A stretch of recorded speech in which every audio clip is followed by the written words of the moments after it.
말씀 앞으로 오신 여러분을 환영합니다. 오늘은 202강 81장 두 번째 시간으로 예수님과 함께 부활한 사람들이라는 제목으로 말씀을 나누도록 하겠습니다. 예수님께서 무덤 속에 누워 계실 때는 사탄은 선과 악의 싸움에서 자신이 승리했다고 생각을 했습니다. 그래서 그는 예수님의 시체에 대한 권리를 주장하면서 예수님을 사망의 감옥에 갇힌 죄수로서 붙잡아 두기 위해 무덤 주위에 그의 추종자들을 세워 놓았습니다. 그런데 하늘의 천사가 가까이 왔을 때 사탄의 천사들은 다 도망했고 사탄은 심히 분노하게 됩니다. 예수님께서 당당하게 무덤에서 나오시는 것을 보고 그는 그의 왕국의 종말이 올 것을 알았습니다. 마침내 그 자신도 죽게 된다는 것을 알았습니다. 예수님을 사형시키는 일을 했던 이 제사장들, 그들은 이 일을 하면서 자신들을 사단의 도구로 만들었습니다. 사단이 유혹은 할 수 있지만, 시험은 할 수 있지만 죄를 짓게 만들 수는 없습니다. 결국은 제사장들이 스스로 그 길을 선택한 것이죠. 시험을 하는 그 사탄에게, 유혹하는 사탄에게 그 자신의 의지를 넘겨주면서 스스로 죄를 짓는 결정을 하게 됐던 것입니다. 이제 그들은 완전히 사탄의 영향력 아래 있게 되었습니다. 그들은 빠져나올 길이 없는 덫에 걸려서 예수님과의 싸움을 계속 할 수밖에 없게 되었습니다. 예수님의 부활에 대한 보고를 듣고 그들은 백성들이 얼마나 분노할 것인지 두려워했습니다. 그들은 자신들의 목숨이 위태롭게 되었다는 사실을 느꼈습니다. 그들에게 있어서 유일한 희망은 예수님께서 부활하셨다는 이 사실을 부정하고 그분이 사기꾼이었다는 사실을 인정하게 하는 일, 그것밖에 없었습니다. 그래서 그들은 군인들을 뇌물로 매수를 했습니다. 그리고 빌라도에게는 그 일에 대하여 침묵해 달라는 요청을 하고 그렇게 하겠노라는 보증을 얻어냈습니다. 그리고는 먼 곳까지 이 거짓된 보고를 퍼뜨렸습니다. 그러나 그들이 침묵시킬 수 없는 증인들이 있었습니다. 많은 사람들이 예수님이 부활하셨다는 일에 대한 군인들의 증언을 들었습니다. 죽었다가 예수님과 함께 살아난 사람들 중에, 이 말이 무슨 말이에요? 예수님 부활하셨을 때 예수님과 함께 부활한 사람들이 있었습니다. 이 뒤에 보면 우리가 배워요. 그 예수님과 함께 부활한 사람들이 여러 사람들을 만나게 됩니다. 많은 백성들을 만나면서 그들에게 예수님께서 살아나셨다라는 사실을 선포했던 것입니다.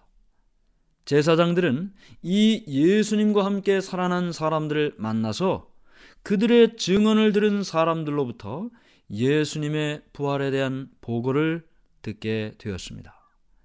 제사장들과 관원들은 혹시라도 저희가 길을 걷거나 자기 집에 있을 때, 혼자 있을 때 예수님, 부활하신 예수님과 마주치지 않을까 두려워했습니다. 그들은 자신들에게 안전이, 평화가 없다는 것을 느꼈습니다. 아무리 그 빗장으로 하나님의 아들을 막아도 어떤 것으로도 막을 수 없다는 사실을 느끼게 되었습니다. 그들은 이야기했죠. 예수님께서 신문 받으시고 사형 언도를 받을 때 마태복음 27장 25절에서 그 피를 우리와 우리 자손에게 돌릴지어다. 그들은 그 재판정의 모든 일들을 떠올렸습니다. 우리와 우리 자손에게 돌리라고 이야기했던 그것을 생각하면서 그들은 도무지 잠을 이룰 수가 없었던 것입니다. 이제 하늘의 천사가 캄캄한 그 새벽에 예수님의 무덤으로 날아와서 하나님 아버지께서 당신을 부르십니다 하는 그 천사의 음성이 예수님의 무덤에 들렸을 때 예수님께서는 자기 속에 있는 생명으로 무덤에서 나오셨습니다. 과거에 예수님께서 말씀하신 그 말씀이 진실이라는 것을 밝히셨습니다. 요한복음 10장 17절 18절 내가 내 목숨을 버리는 것은 그것을 내가 다시 얻기 위함이니 이로 말미암아 아버지께서 나를 사랑하시느니라.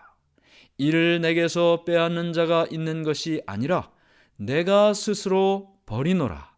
나는 버릴 권세도 있고 다시 얻을 권세도 있으니 이 계명은 내 아버지에게서 받았노라 하시니라. 또 말씀하셨어요. 요한복음 2장 19절 예수께서 대답하여 이르시되 너희가 이 성전을 헐라 내가 사흘 동안에 일으키리라. 네, 이 두 말씀 모두가 생명을 버릴 권세도 내게 있고 다시 취할 권세도 내게 있다. 이 모든 것을 내 아버지에게로부터 받았다. 너희가 나를 죽일지라도 성전을 헐라라는 말은 예수님의 몸을 성전으로 말씀하신 거지요. 이 성전을 헐라 나를 죽인다 할지라도 내가 사흘 동안에 일으키리라. 내가 사흘 만에 부활하리라 라는 말씀이죠.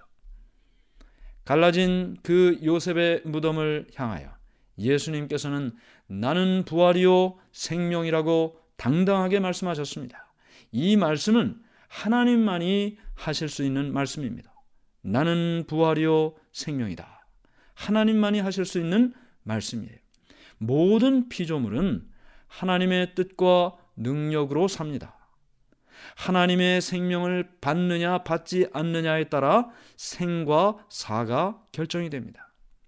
가장 높은 스랍 천사로부터 가장 낮은 생물에 이르기까지 모두 다 생명의 근원 되시는 분으로부터 생명을 공급받는 것입니다.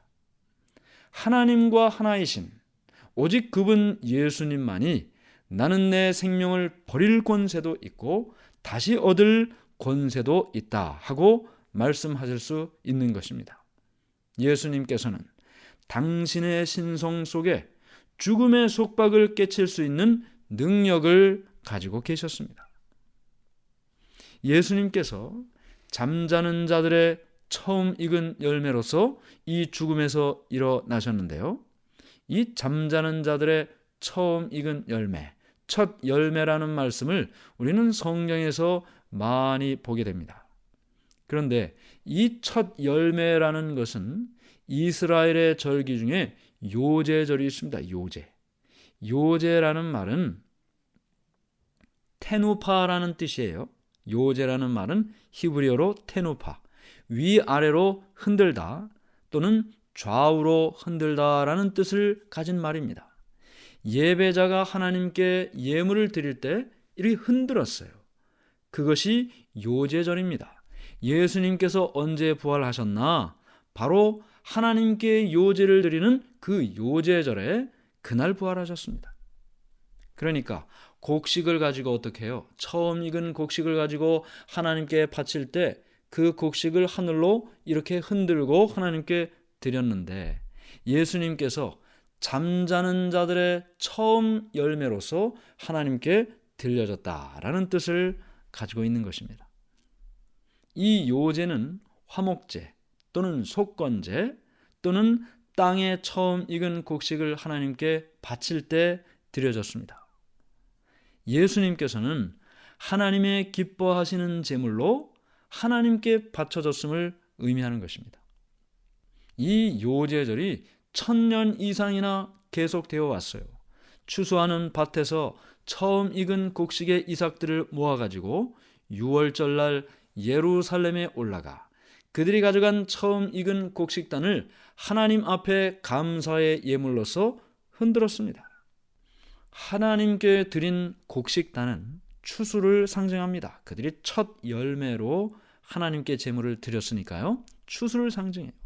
처음 익은 열매 되신 예수님은 하나님의 나라를 위하여 모아드릴 큰 영적 추수를 상징합니다. 자, 첫 열매가 되셨다고 했죠. 첫 열매가 되었다는 말은 두 번째, 세 번째 열매가 있다는 것도 이야기합니다.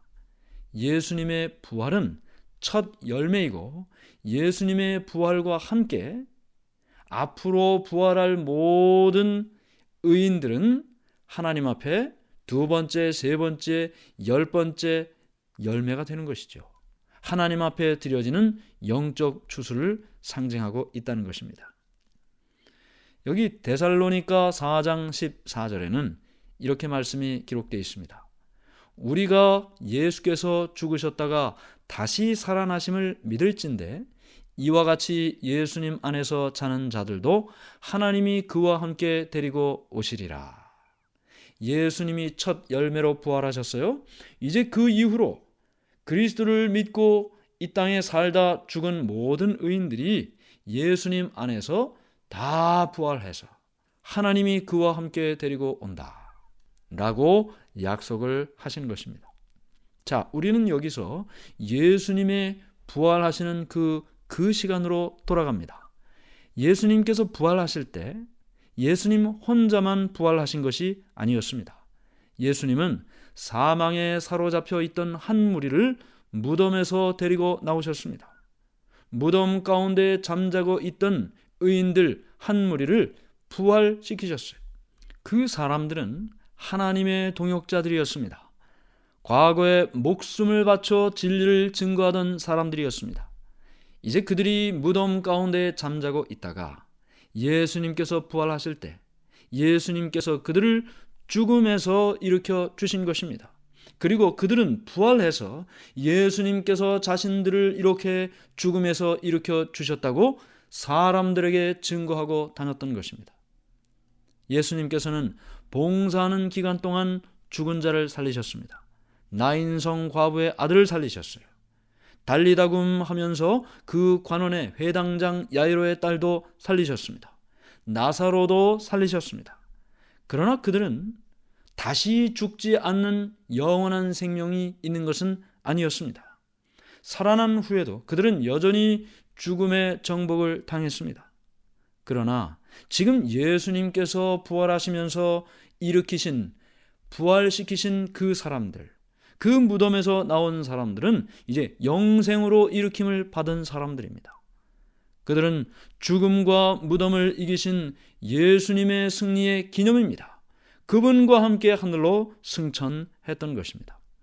예수님께서는 이렇게 말씀하셨습니다. 내가 그들을 구속하였으므로 그들은 더 이상 사단의 포로가 아니다. 내가 그들을 나의 능력의 첫 열매로 무덤에서 일으켰으므로 그들은 나와 함께 있어 다시는 결코 죽음을 당하거나 슬픔을 경험하지 않을 것이다. 네, 얼마나 감사한 일입니까? 그들이 비록 이 땅에 사는 날 동안 진리를 믿는 것 때문에 하나님 때문에 비난과 고난과 핍박을 받았어도 그래서 마침내 죽음을 당했어도 하나님께서 예수님께서 그들을 일으키셔서 첫 열매가 되게 하심으로 이후에 일어날 두 번째, 열 번째 모든 열매들을 상징적으로 보여주셨던 것입니다.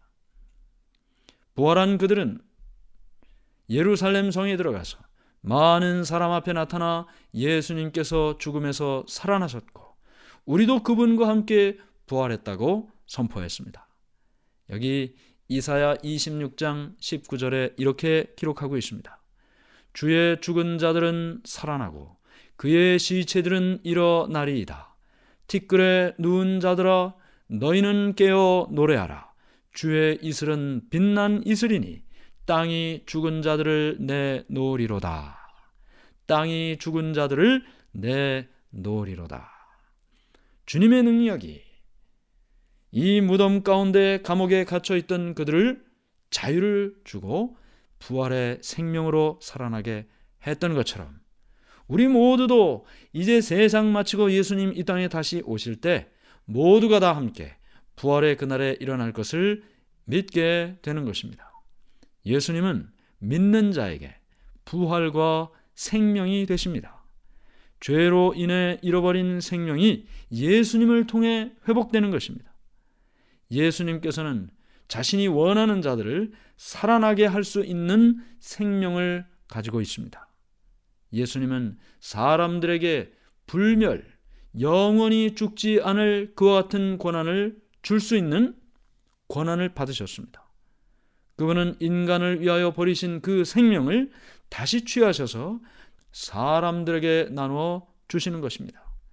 요한복음 6장 54절, 내 살을 먹고 내 피를 마시는 자는 영생을 가졌고 마지막 날에 내가 그를 다시 살리리니. 내 살을 먹고 내 피를 마시는 자, 예수 그리스도를 개인의 구주로 영접하는 자, 그들은 영생을 가졌고 비록 이 땅에서 죽음을 맞을지라도 마지막 날에 내가 그를 다시 살리리라 약속하셨습니다. 믿음을 가진 사람들에게는 죽음은 그렇게 대단한 문제가 아닌 것입니다. 예수님께서는 그 죽음을 아주 순간의 일이라고 말씀하셨습니다. 요한복음 8장 51절, 진실로 진실로 너희에게 이르노니 사람이 내 말을 지키면 영원히 죽음을 보지 아니하리라. 어떻게 해요? 사람이 예수님을 받아들이고 예수님의 말씀대로 살면 그는 이 땅에서의 죽음을 혹시 경험할지는 몰라도 영원한 죽음, 그 죽음은 경험하지 않을 것이다. 예수님을 믿는 사람들에게는 죽음이란 잠자는 것입니다. 한순간의 침묵과 어둠에 불과한 것입니다. 생명이 예수님과 함께 하나님 안에 감추어져 있기 때문입니다. 그 생명이 다시 우리에게 주어지게 되는 것이죠. 그 전까지는 잠깐 잠자는 것과 같은 것입니다. 저녁에 잠자리에 누우면서 다음날 일어날 것을 믿지 않는 사람이 누가 있습니까? 그것을 믿지 못하면 밤새 잠을 자지 못하겠죠. 우리가 잠을 자는 이유는 아침에 틀림없이 일어날 것을 믿기 때문입니다. 우리가 죽음을 두려워하지 않을 수 있는 이유는 틀림없이 예수님께서 우리를 생명의 부활로 일어나게 할 것을 믿기 때문입니다. 십자가 위에서 다 이루었다는 외침이 죽은 자들에게도 들렸습니다. 이 음성은 무덤의 벽을 뚫고 들어가서 잠자고 있는 사람들을 불러 일으켰습니다. 예수님의 음성이 이제는 저 하늘에서 들리죠. 예수님 재림하실 때 천천만만 천사와 함께 천사장의 나팔 소리와 함께 예수님의 음성이 들릴 때, 그때도 역시 무덤 가운데 있는 모든 사람들이 예수님의 음성을 듣는 것입니다. 그래서 부활하는 것입니다. 예수님께서 부활하셨을 때는 몇몇 무덤밖에 열리지 않았습니다. 그러나 재림하실 때는 값있게 죽은, 가치 있게 죽은 모든 사람들이 그분의 음성을 듣고 영광스러운 불멸의 생명으로 부활할 것입니다. 예수님을 죽은 자들 가운데서 일으키신 그 똑같은 능력이 예수님의 교회를 일으키실 것입니다. 죽은 사람을 일으킬 뿐만 아니라 죽어가는 교회도 일으켜 주시는 것입니다. 오늘 우리는 예수님의 부활로 인하여 이 땅에 부활한 사람들의 모습을 보았습니다. 그들을 일으키시는 예수님의 능력을 보았습니다. 오늘 우리의 삶에 혹 생명의 능력이 없는 것처럼 느껴진다면 일어나라고 말씀하시는 예수님의 말씀을 듣고 예수님과 함께 부활하여 살아나고 일어나기를 간절히 바랍니다. 하늘에 계신 하나님 아버지, 오늘 우리는 생명의 능력으로 부활하신 예수님을 봅니다. 또한 예수님의 부활하심으로 함께 부활한 사람들의 모습도 봅니다. 그들이 예수님의 부활을 증거했고 그들은 예수님의 승리의 기념이었습니다. 오늘 우리의 삶이 혹 생명의 능력이 없는 것처럼 느껴진다면 부활하시는 예수님과 함께 다시 일어나게 하시고 우리 또한 예수님을 증거하는 자가 되게 해 주시옵소서. 예수님 이름으로 기도드리옵나이다. 아멘.